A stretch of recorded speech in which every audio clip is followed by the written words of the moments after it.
Olá, coquezinhos, tudo bom? Eu sou a Mai e hoje nós vamos falar sobre um tema muito polêmico. Pois é, nós vamos falar sobre educação domiciliar, ou para a galera que quer parecer chique, né? Homeschooling, que é o termo em inglês para a mesma coisa. É tudo educação domiciliar, gente. Bom, nesse vídeo, antes de tudo, gente, antes de eu começar o vídeo, inclusive eu tenho que dar alguns recados. Primeiro deles, se você quiser a fonte, citações, de onde que eu tirei tudo que eu estou falando nesse vídeo, você entra na descrição, porque lá vai ter um artigo, o link para um artigo bem completinho no nosso blog, com tudo que eu falei aqui, mais fontes, mais citações, e tudo bem certinho, beleza? Então, qualquer coisa você corre lá. É até legal, às vezes você abre lá e vem em paralelo com o vídeo, enfim, da forma que você se sentir mais à vontade. Segundo recado, claro, né, gente? Se você gosta do nosso canal, se você gostar desse conteúdo, por favor, inscreva-se, ative as notificações, porque é uma forma de você ajudar o Quack a crescer cada vez mais. Terceiro recado, se você gostar de qualquer coisinha que você viu aqui no vídeo, deixa um gostei ali pra gente, por favor, porque essa é uma forma também de estar ajudando o nosso canal e também o Quack como um todo, que é um programa voluntário bem legal. Bom, primeira coisa, vamos falar em tópicos. Nesse vídeo eu vou falar primeiramente sobre o que é educação domiciliar, falar rapidamente sobre o que é isso. Depois eu vou falar sobre a história da educação domiciliar. Em seguida eu vou trazer alguns prós e alguns contras. O tema é bastante polêmico, sabe, gente? Então o meu intuito não é trazer discussão, falar que eu sou a favor, que eu sou contra, é apresentar o tema. E a partir disso cada um pode formar a sua opinião. Mas claro, né, gente, se você for formar alguma opinião, por favor, não fique só nesse vídeo, pesquise mais antes, entenda bem cada um dos lados para a gente poder falar se vale a pena ou não, beleza? Mas o meu objetivo aqui não é defender nenhum dos lados, é trazer o ponto de vista de um lado, trazer o ponto de vista do outro, e dessa forma ajudar cada um de vocês a gerar a opinião de vocês. Além disso, ao final vou trazer alguns dados, alguma coisa sobre pesquisa e tudo mais para a gente poder finalizar, beleza? Para a gente iniciar, o que é a educação domiciliar, o que é o tal do homeschooling, que é o termo chique para a mesma coisa. A educação domiciliar ela é basicamente aquela educação que é feita em casa. Normalmente os pais são os responsáveis. No Brasil, ela é ilegal no momento, então não tem uma lei que permita que isso aconteça, embora muitos pais educam seus filhos dessa forma, de forma ilegal. Porém, com a entrada do Bolsonaro, já vem, na verdade, há algum tempo sendo discutido esse tema. Uma das promessas dele foi que a educação domiciliar passaria a ser legalizada, regulamentada e tudo mais. Essa proposta ela ainda está em andamento e é cedo para a gente dizer se isso vai acontecer ou não no Brasil. Porém, é um tema que está sendo discutido e justamente por isso é mais importante ainda a gente estar por dentro, beleza? Bom, e a história, como que isso chegou no Brasil, isso já aconteceu em algum momento, e a educação, enfim. Para a gente começar, eu vou falar rapidamente sobre como a educação chegou no Brasil. O primeiro contato que nós tivemos com alguma forma de educação foi já lá na chegada dos portugueses. No período colonial, em 1549, chegou o primeiro grupo de jesuítas no Brasil.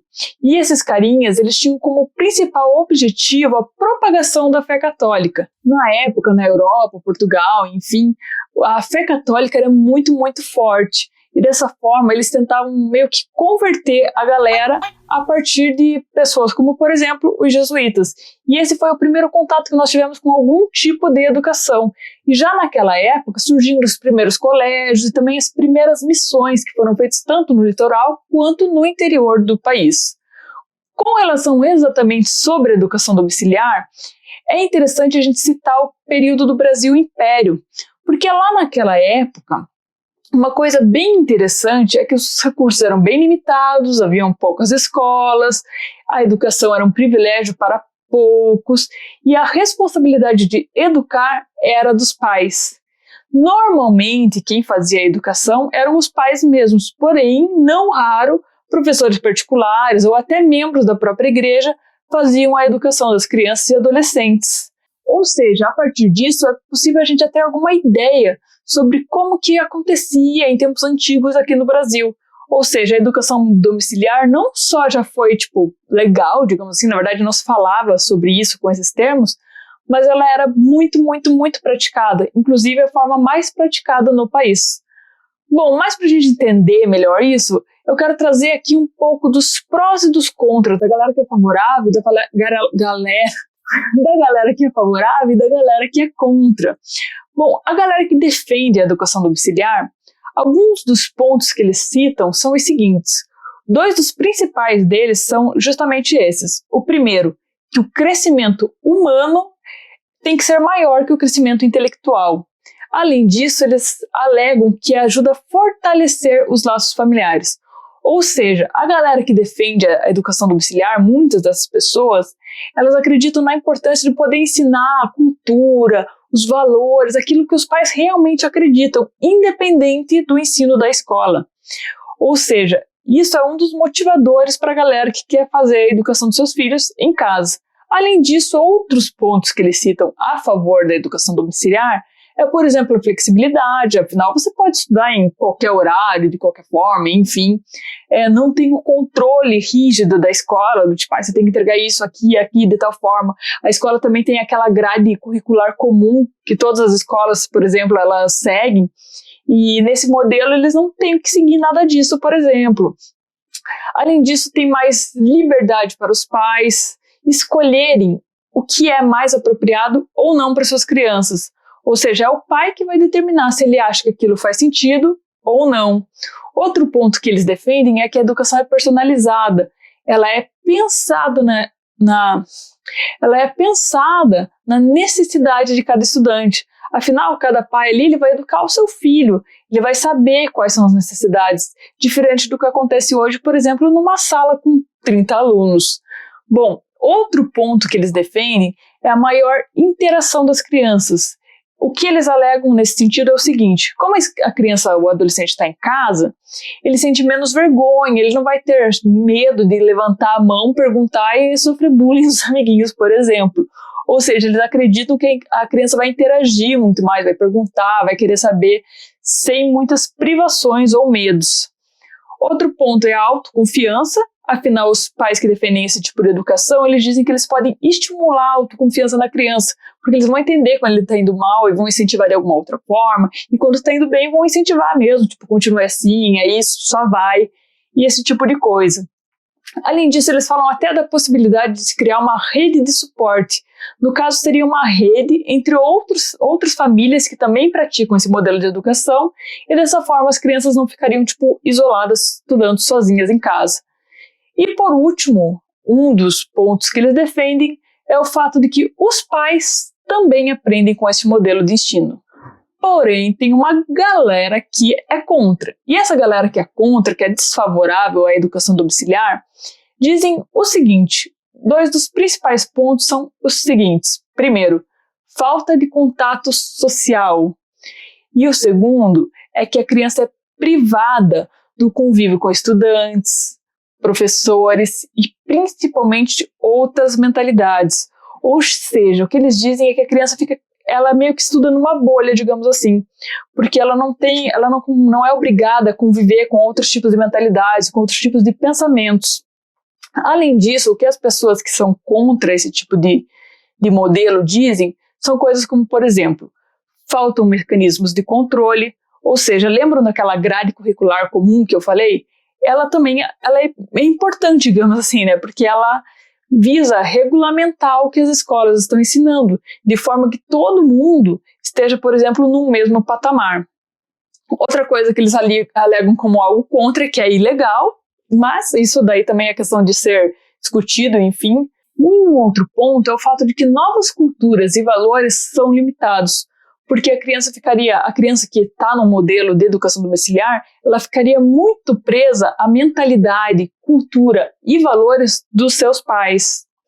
Além disso, um ponto bem interessante, eu acho, inclusive, é a questão de gastos do governo, que o governo gastaria a mais para poder regulamentar esse tipo de educação, sendo que, no caso, nem a educação básica está garantida de uma forma boa, né, com uma qualidade top, aquela coisa, enfim, todo mundo sabe como é a escola pública no Brasil, né, infelizmente é ruim.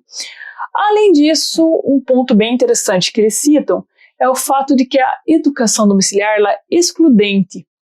O que acontece? Imagina um pai que é rico ou que tem uma classe média alta, por exemplo, ele vai conseguir educar seus filhos no tempo livre e tudo mais, talvez até contratar um professor particular ou algo nesse sentido. Porém, imagina a realidade de muitos brasileiros, que é aquele pai que tem que sair, que tem que trabalhar, que às vezes sai super cedo, chega super tarde, quase nem vê os filhos. No caso, o filho dele não poderia nem escolher ter a educação domiciliar. Ou seja, nesse sentido, a educação domiciliar ela é excludente, afinal, não vai existir educação domiciliar pública, por exemplo, creio eu, né? Enfim, mas este é um ponto. Outro ponto é que a escola ela proporciona um aprendizado mais amplo. Afinal, são várias pessoas falando sobre vários temas, entende-se que isso vai proporcionar um aprendizado mais amplo. Claro que do outro lado eles podem argumentar, por exemplo, que tem também a internet, que é possível pesquisar em outros livros, enfim. Então as pessoas de um lado podem argumentar que a educação domiciliar pode ser mais ampla e de outro lado a galera pode argumentar que a educação tradicional ela é mais ampla, mas isso também é mais uma discussão, né, gente? Mais uma polêmica dentro da polêmica anterior. Bom, para a gente finalizar, outros 2 pontos que a galera aqui é contra a educação domiciliar fala são os seguintes: a superproteção é prejudicial à formação. Ou seja, as crianças que são educadas em casa, muitas vezes elas são super protegidas pelos pais. E com isso chega o último tópico, que eles podem excluir, por exemplo, temas como diversidade. Talvez o pai que não seja muito favorável, ele não coloque temáticas que ele não goste muito na educação dos seus filhos. E no caso da criança que vai para a escola, ela é meio que obrigada, gostando ou não, de conviver com pessoas diversas. Bom, e para a gente finalizar, alguns dados e vamos falar um pouquinho sobre isso, como isso ocorre em outros países. Nos Estados Unidos, aproximadamente 3% da população hoje, ela é adepta à educação domiciliar. Os filhos aprendem dessa forma. Além disso, a educação domiciliar ela é legal em 64 países. Na verdade, esse dado eu estou falando agora, mas isso muda toda hora, porque um país legaliza aqui, outro muda lá, enfim. Mas neste momento desse vídeo são 64 países, mas pode ser que mude amanhã, então não levem isso tão à risca. Bom, alguns outros países que adotam a educação domiciliar são, por exemplo, Canadá, Reino Unido, Austrália. Agora, com relação à pesquisa sobre o tema, eu confesso que foi um tema que foi algo que me frustrou um pouco, porque eu falei, vou pesquisar, né? Já que um fala que é bom, outro fala que é ruim, eu quero dados, quero saber o que tem de dados, de pesquisa realmente sobre o tema.